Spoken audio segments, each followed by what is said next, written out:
Cuba y Estados Unidos han mantenido hoy una nueva ronda de conversaciones migratorias en Washington. El objetivo, examinar los acuerdos para una migración segura y regular, en la que, como siempre suele hacer la dictadura castrista para tratar de justificar ese descalabro social y financiero, pues ha vuelto a señalar a Estados Unidos como el incentivo de los migrantes cubanos por su política de asfixia contra Cuba.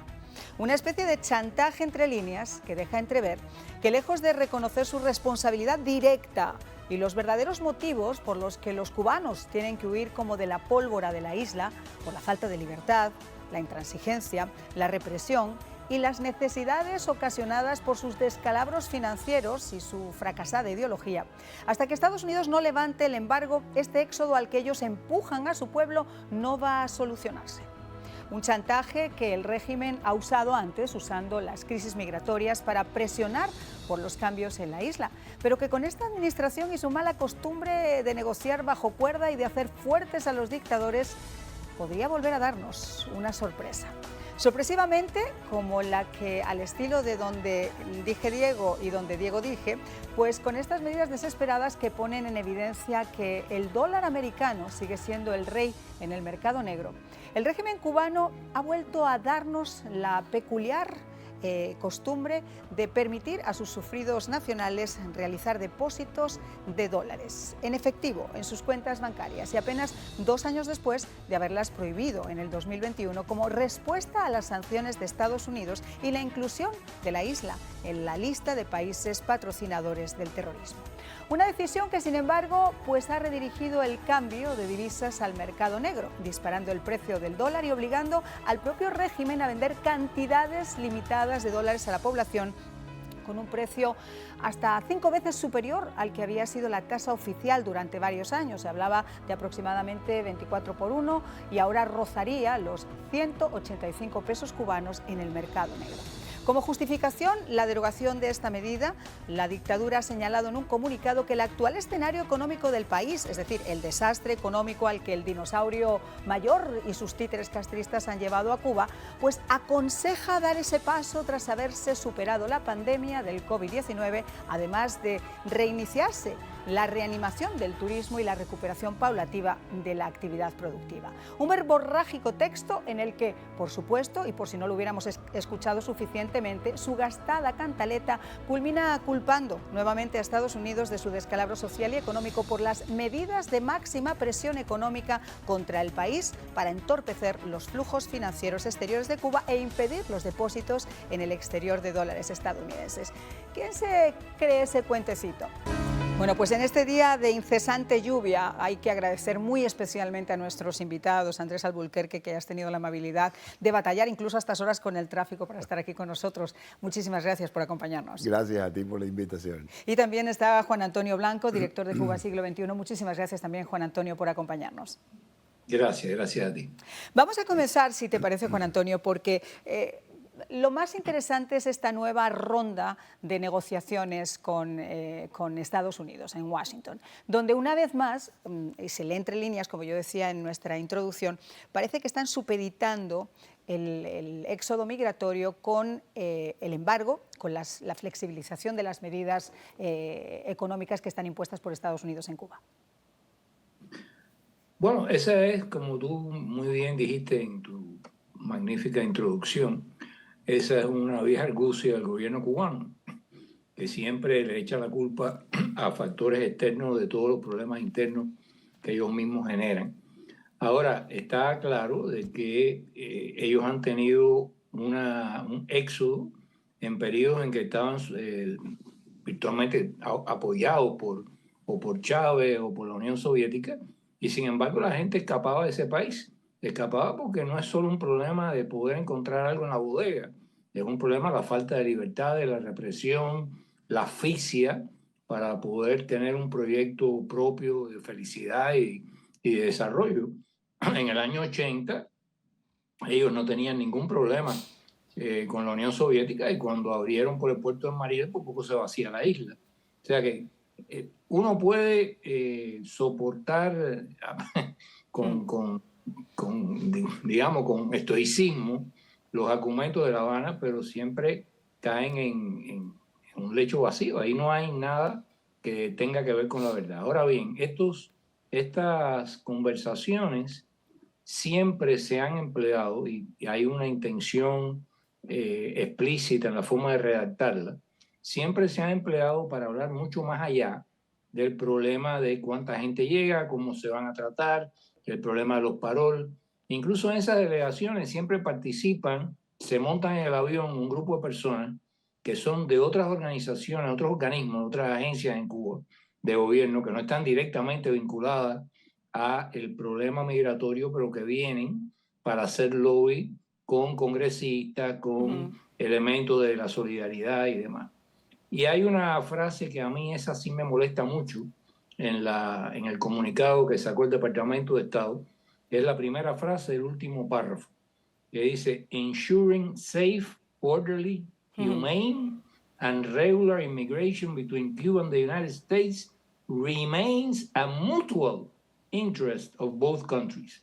Nunca ese ha sido un interés del gobierno cubano. Nunca se ha interesado porque haya un flujo seguro, ordenado y mucho menos humano entre los dos países, sino siempre lo ha empleado como un chantaje, como bien tú decías, para obtener algo de la otra parte. O sea que darle esa dádiva retórica en la nota de prensa me pareció bastante desagradable. Por eso yo decía que después de esa verborragia y en vista de cómo esta administración se ha manejado últimamente con esas negociaciones bajo cuerda y esas concesiones a los dictadores, tratando de hacerlos más fuertes en lugar de hacerlos más débiles, aceptando esas condiciones insecuánime, pues deja bastante cuestiones en duda. Vamos a escuchar qué fue lo que dijo Johanna Tablada. Ella es la subdirectora de la Cancillería cubana para Estados Unidos y conversamos con Juan Antonio. Quisiéramos que Estados Unidos supere ese, como le diríamos, state of denial o estado de negación en el cual se rehúsa frontalmente admitir que existe un vínculo directo entre la decisión de las personas de Cuba de emigrar, incluso vemos un elevado flujo migratorio en los últimos años, y las medidas de cerco que se mantienen contra nuestro país y que no existen contra ningún otro. Quisiéramos que existiera un análisis más realista y más objetivo por parte del gobierno de Estados Unidos y que se eliminaran algunas de esas medidas, si no todo, si no se levanta el bloqueo, pero algunas de esas medidas. Tenemos expectativas también con que se reanuden los programas de otorgamiento de visas de no inmigrantes, porque hemos visto con más frecuencia que nunca que personas que no tenían un interés en acudir a la migración lo tienen que hacer a partir de la incertidumbre que les genera el no saber si podrán recibir o no un visado que les permita estar con un ser querido en un momento de felicidad o de necesidad. La desfachatez y la burrología aplicada que tiene esta gente, de verdad que parece cortada por el mismo patrón, Andrés. Resulta tan desagradable escuchar a una mujer hablar de las necesidades que puede llegar a tener un migrante en caso de una muerte o en caso de un reencuentro familiar, cuando son ellos quienes lo han propiciado. Que le pregunten a Celia Cruz, que no pudo ir a ver a su madre. Murió Celia Cruz aquí sin jamás volver a pisar ¿Y cuánta gente, además, la tierra en que nació. Pero es importante, Juan Antonio notaba una cosa muy interesante, y es que ellos siempre han chantajeado con, mira, yo tengo tantos millones de hambriados, o tú me aflojas un poquito la llave que me tienes puesta, la doble Nelson que me tienes puesta en el cuello, o yo te suelto a los hambriados. Y así los gobiernos de Estados Unidos, un poco menos los republicanos, pero todos, vamos a ser honestos, se han dejado chantajear. Con Obama llegó el punto en que, bueno, voy a esperar que me diga que me va a mandar a los hambriados para abrirle la mano. Estaba más o menos. Esta administración ha ido 2 pasos más adelante, aunque ha dado menos que Obama, porque tiene mucho menos capital político y mucho menos que dar. Pero esta administración ahora dice, oye... Y más presión social después del 11 de julio. Exacto. Pero esta administración lo que dice, oye, amenázame con los hambriados para abrirte la llave. Fíjate cómo hemos llegado, igual que el cuento de no le dé comida a los animales y termina en que no se coma la comida de los animales. Bueno, esta administración le dice a la Junta cuáles son los aspectos que debe tocar para ella tener que ceder. ¿Por qué no hemos llegado más lejos? porque es materialmente imposible. Esta administración ya no puede quitar más que lo que Obama quitó, porque ya entraría a quitar cosas que están codificadas. No es casual que estén haciendo campaña para que el embargo se levante, para quitar de la lista, pero como Biden está cercado de problemas, no puede dedicarle a esto más tiempo del que humanamente merece. Y este es el dilema de la Junta hoy por hoy.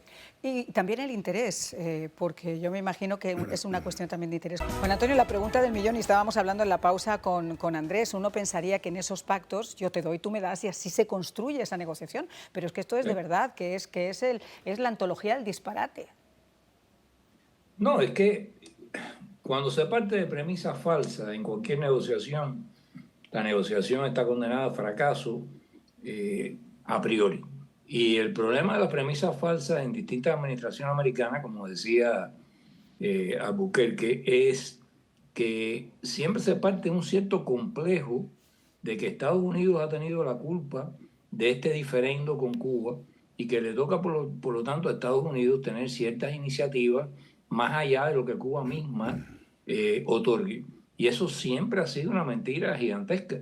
O sea, desde el primer momento los Estados Unidos, incluso con la administración Eisenhower, cambiaron al embajador y le dieron una cantidad de ofertas de apoyo al gobierno que Fidel Castro no quiso aceptar porque ya estaba montado en un plan con Moscú para convertir a la isla en un satélite de la Unión Soviética. Incluso mientras estuvo aquí en el año 59, él estaba por detrás enviando a sus emisarios a Moscú para pactar todo tipo de alianzas, entre ellas alianzas militares. Y estaba haciendo aquí discursos en las universidades norteamericanas y en el programa ante la prensa, diciendo que la revolución era tan verde como las palmas y totalmente cubana. Entonces, desde entonces hasta hoy ha habido toda una especie de complejo de culpa de la inteligencia norteamericana en relación con Cuba, muchos de los cuales son funcionarios o fueron los profesores de muchos de estos funcionarios. Y entonces siempre hay esa sentimental proclividad a ceder en cosas sin darse cuenta de que desde el principio la historia que creyeron aprender de Cuba era falsa y toda estaba basada en falsas premisas. Y hasta que no aprendan esta lección, va a ser muy difícil que corrijan la política que apliquen. Andrés, hoy nos hemos despertado además con la siguiente, y es la forma de recular que ha tenido el régimen. En un principio se suspendió que se pudieran hacer depósitos en dólares y otra vez se vuelve a aprobar, supuestamente porque el COVID ya ha acabado, el turismo se reanuda, pero esto parecería como más destinado, y corrígeme tú que eres el experto, más destinado a tratar de captar todos esos dólares que aún quedan en el mercado negro. Es seguro. Mira, si tú pones una moneda token, es decir, un monopoly money como el CUC o lo que tú quieras poner, tienes un gasto por impresión de eso. El régimen está tan desnudo, tan denudado, no desnudado, sino tan denudado de todo, es una piltrafa. Entonces, para ellos $10 son muchos. No a nivel personal, porque se lo han robado todo, pero a nivel de lo que queda en el gobierno. Entonces, la medida, honestamente, es inteligente. Dice, ¿para qué voy a gastar en token money, en sistemas electrónicos, en arreglar esto, pagarle a 25,000 Haití, cuando yo simplemente cojo el dinero que circule como circuló en el 83, el 84, sin ningún problema, y cuando crea oportuno, me vuelvo a quedar con todo lo que está, le doy a la gente, cada cierto tiempo cierro por acá y digo, no hay dólares. Sí, pero yo lo tengo guardado. Sí, pero no hay, venga mañana. Nada más que vamos a dar 20, nada más que vamos a dar 200. Poquito a poquito y con lo demás jineteas el dinero y le vas ganando el interés. Porque dentro, para el pueblo cubano no hay intereses. Pero los testaferros en sus cuentas secretas sí ganan intereses o invierten los dólares en quién sabe qué cosa. Entonces la maniobra es inteligente, pero es una manera más de exprimir al pueblo. Y la pregunta que yo te hago, ¿qué pasa con los que no tienen fe? Es decir, familia en el exterior. ¿Cómo viven esa gente del fanguito? No, y no solamente eso, las tiendas, las famosas MLC, son muchísimo más caras. No todo el mundo puede tener acceso a esas tiendas si tú no tienes remesas, si no te mandan ese dinero. Y según están diciendo, además esto beneficia al sistema financiero, al sistema bancario, pero el cubano de a pie de momento no se beneficia. Tampoco sabemos cómo puede llegar a beneficiar a la pequeña empresa o a la mediana empresa. ¿Cuál es tu opinión al respecto? Mira, esto promete, es que con Cuba es todo menos lo que decimos. Entonces ya yo le he hecho el callo, como se dice en italiano. Ya me ha salido un callo de tanto equivocarme. Esto visto así desde fuera dice, para la pequeña empresa, en Cuba no hay pequeña empresa, hay cuentapropistas, talabarteros y cosas de estas. Pero bueno, para esta gente que yo me alegro que un compatriota mío escape y tenga 100 dólares en el bolsillo. Entonces, para estas personas sí promete, visto desde acá, que dará más agilidad a las relaciones financieras. Pero es que la Junta nos ha acostumbrado a que no es nunca lo que parece. Y son capaces de poner un elemento en el medio que no les cueste dinero, pero que retarde el tiempo de retorno del dinero. Todo para jinetearle un par de días de interés a la pobre gente. Vamos a escuchar qué es lo que opinan los cubanos, precisamente esos cubanos de a pie. El problema es que eso no funciona, porque es mejor cambiar los dólares en la calle, en el mercado negro, y obtener el dinero, porque está a 185, 180 en la calle por un dólar americano. Yo, por ejemplo, con mi salario yo no puedo comprar dólares. Yo con mi salario no puedo comprar dólares. Como te dije, eso es para unos sí, para otros no. Es mi parecer. No sé, a lo mejor me equivoco, a lo mejor la gente aplaude eso, pero para mí es igual, se mantiene igual. Para unos sí, para otros no. Si dan con una medida nueva, no la entiendo, porque yo tengo una cuenta bancaria en dólares hace mucho tiempo. Eso no es, no sé, no entendí. Ahora sí hay una cosa, ¿no? Que hay otras cuentas que están congeladas, gente que tiene cuentas en euros están congeladas, yo no sé hasta cuándo van a estar congeladas, pero bueno, esas por lo menos que dicen en dólares, siempre yo la he tenido, toda la vida la he tenido, hace años que la tengo incluso. Y depositar, sí, siempre me han dicho que puedo depositar, así que si dicen que es una cosa nueva, me desayuno con eso de verdad. Bueno, ¿cómo hay que interpretar esto, Juan Antonio? Mira, hay varias cosas que llaman la atención, ¿no? Porque, en primer lugar, ellos dan una explicación de por qué echan para atrás a la medida, que no tiene nada que ver con la explicación que dieron cuando la aplicaron. O sea, cuando ellos aplican la medida, ellos dicen que por el cerco norteamericano, ellos no podían mover las cantidades inmensas que tenían de reservas de dólares en el banco. Y bueno, esa fue la explicación. Ahora quitan la medida y dicen que es porque se acabó el COVID y se restableció el turismo. Lo del COVID que se acabó, lo acepto. Lo del turismo no, porque el turismo está muy lejano todavía de los niveles que tenía antes del COVID entrar en Cuba. Pero el asunto está en que dieron una explicación para aquello y ahora dan una explicación totalmente diferente para quitarlo. Y en medio de esto se da de narices con la política que ha anunciado, por ejemplo, la alianza con Rusia de los BRICS, de Brasil, Rusia, China, la India, en que ellos dicen vamos a tratar de reducir nuestros depósitos en dólares para tratar de tener una mayor autonomía respecto al dólar, cosa que se ha discutido mucho aquí en los noticieros, etc. Entonces, en el momento en que sus aliados hacen eso, que parecería que estarían siguiéndolo cuando ellos establecieron esa medida, ahora ellos se retractan y van para atrás. Entonces, aparte de todo lo que dijo Albuquerque, que hay otra cosa, que es que muchos de esos dólares nunca llegan a Cuba. Eso es una falacia. Muchos de esos dólares los capta Western Union, se lo dan a una empresa que sigue siendo una empresa de los militares, que es Orbit, y lo depositan en un banco en Panamá. Y entonces con eso capitalizan las MIPYME de mentirita estas, las empresas medianas y pequeñas de mentirita, que están creando en contubernio con empresas estatales para que importen y exporten y usan ese dinero que está ahí porque lo tienen fresco. Entonces, me tengo que ir a la pausa, pero vamos a regresar enseguida porque a mí hay otra cosa que me queda la duda. Y es precisamente un punto que acaba de tocar Juan Antonio. Juan Antonio decía es que no han cambiado nada las condiciones por las que se quitó en el año 2021 y por las que ahora se vuelve a imponer. Y una de esas cosas era sacar incluso a Cuba de la lista de países patrocinadores del terrorismo. flexibilizar ese embargo. Pero es que esos dos temas, que hasta ahora han sido negados por esta administración y por el régimen cubano, han estado en el trasfondo de esas negociaciones que están en Washington. Mira, a mí me preocupa mucho que ese es un tema del que se ha hablado hasta la saciedad, no se ha confirmado, pero qué casualidad que ahora estén nuevamente en esas negociaciones supuestamente migratorias en Washington y se haga también este avance. Si hay un segundo periodo demócrata, Biden o King Kong, si hay un segundo periodo demócrata, es posible que se avance en eso, desgraciadamente para nosotros, por suerte para el régimen. En este momento, en este periodo de Biden, con el escaso capital político que tiene, yo no veo, me puedo equivocar, yo no veo avance serio en ese sentido y es lo que el régimen se merece. Porque no hay que premiar a un régimen represivo. No, totalmente, pero las negociaciones siguen. Sí. Es decir, si tú en la primera ves que no hay avances, se estancan. Pero cuando esto prosigue de la forma que ha proseguido, además en tan poco periodo de tiempo, en tan corto periodo de tiempo, algo hay, Andrés. Recuérdate que con Obama trabajaron para Hillary. Lo que pasa es que se le apareció Ricito de Oro por el medio y le echó a perder la cosa. ¿Y aquí qué se le va a aparecer? Aquí están trabajando para un segundo periodo, aunque no sea Biden, porque esperan ganar. Esta vez posiblemente Raúl no aguante y suelte o el que esté, veremos.